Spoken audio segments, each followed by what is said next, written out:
Ka frontière do denw ni ɲɔgɔn cɛ dɔw b'a fɔ k'a ka ɲi dɔw b'a fɔ k'a man ɲi hakilinata ye jumɛn a man ɲi safurulaye ka frontière do denw ni ɲɔgɔn cɛ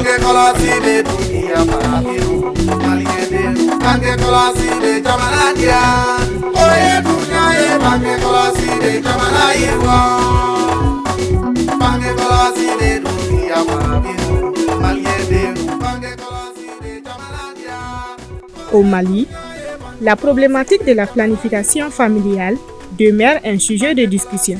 Cette pratique n'est pas vue de bon œil par une partie de la population malienne à cause de l'influence de la tradition et de la religion.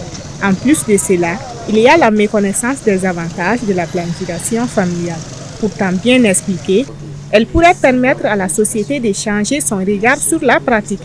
La planification familiale, c'est l'ensemble des moyens mis à la disposition de l'individu, des couples, pour leur permettre d'avoir des enfants au nombre voulu et au moment voulu.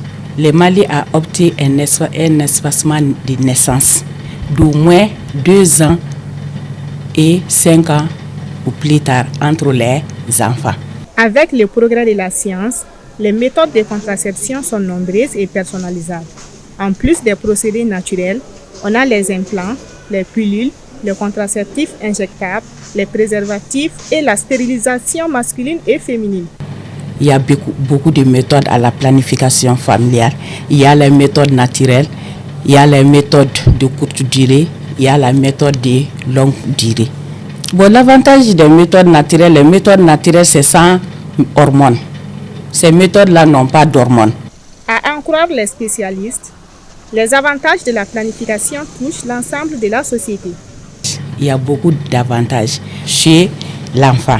Donc, ça permet une affection mère à l'enfant. Et ça protège aussi l'enfant contre les infections et ça développe sa croissance. Ça permet de sécuriser l'enfant et ça permet de bien nourrir l'enfant.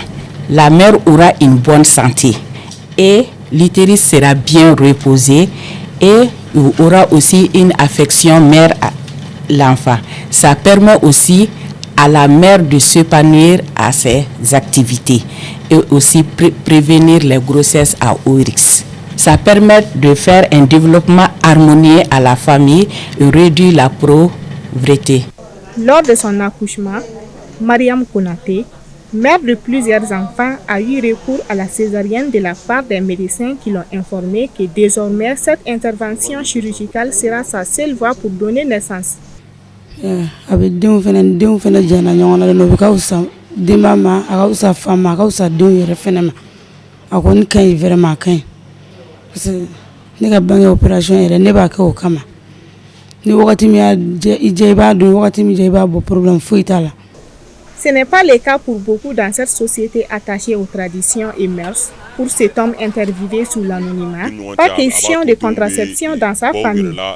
Et n'an ye fɔlɔfɔlɔ ta k'a lajɛ an baw n'an bamusow olu tun bɛ den caman wolo dɔw bɛ den 7 ou 10 mais u ka kɛnɛw ni na quoi wa anw bɛɛ mɔnna o de kɔnɔ bon ne kɔni t'a fɛ k'o fɛngɛ bali parce que depuis fɔlɔfɔlɔ la an mansaw y'o de don an kunkolo la donc an bɛ tugu o de kɔ ne kɔni fɛ ne muso kɔni furancɛ ko kɔni o tɛ yen.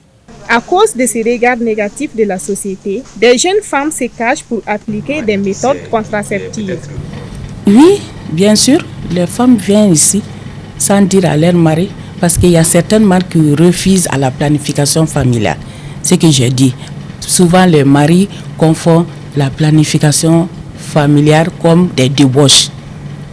Quand ma femme vient se planifier, c'est pour la faire des choses qui ne sont pas normales. Les jeunes filles viennent, les servantes là, les aides ménagères aussi viennent, ce sont des jeunes filles. Mais elles viennent en cachette. C'est pour cela que nous on reste ici jusqu'à 16h, 17h. On peut faire ici jusqu'à 18h. Parce qu'elles viennent vers 17h, elles se cachent pour venir. Le Fonds des Nations Unies pour la population UNFPA est une organisation internationale qui a pour but de créer un monde dans lequel chaque grossesse est désirée et chaque accouchement sans danger. Il a contribué au financement du plan national budgétisé pour la planification familiale à un coût de 72 milliards de francs CFA. Son représentant au Mali est conscient des défis. Au Mali, comme dans beaucoup d'autres pays, vous savez qu'il y a des dimensions socioculturelles qui jouent un rôle important dans le domaine de la décision que la femme peut prendre par rapport à son corps, sa grossesse, la planification de sa famille. Il y a beaucoup de facteurs qui jouent justement sur ça. Il y a des facteurs sociaux, il y a des pratiques qui sont poursuivies par certaines personnes comme l'excision, il y a aussi le mariage forcé, il y a une grande partie de jeunes filles au Mali qui sont mariées avant l'âge de 18 ans. Il y a une grande partie, un pourcentage assez élevé de filles qui tombent enceintes avant l'âge de 18 ans. Malgré les avantages des méthodes contraceptives, certaines femmes restent sceptiques quant à leur efficacité. Ces méthodes-là, ça ne va pas à tout le monde. Chaque méthode est destinée à chaque personne, à une personne bien précise. Il faut que les gens cherchent à savoir qu'est-ce qui va d'abord avec mon corps. Par exemple, les hommes qui demandent à leurs femmes de ne pas se planifier, ils ont bien leurs raisons. Parce que ces trucs-là ne sont pas sans conséquences, tant sur la santé de la femme que sur la santé des enfants, de ses futurs enfants plutôt. En plus de cela, il y a beaucoup d'effets secondaires, mais les effets secondaires, ça dépend des méthodes. Par exemple, il y a souvent des vertiges, des céphalées, les spotting, etc. Voilà. Selon l'OMS, 270 millions de femmes dans le monde n'ont pas accès aux méthodes de contraception. Cela pour des pressions sociétales ou manque de moyens. Ces pressions sont des formes de violence basées sur le genre avec des conséquences comme l'avortement, le suicide et la mortalité maternelle, sans compter ses impacts sur les enfants. Au XXIe siècle, les avantages de la planification familiale pour la société ne sont plus à prouver.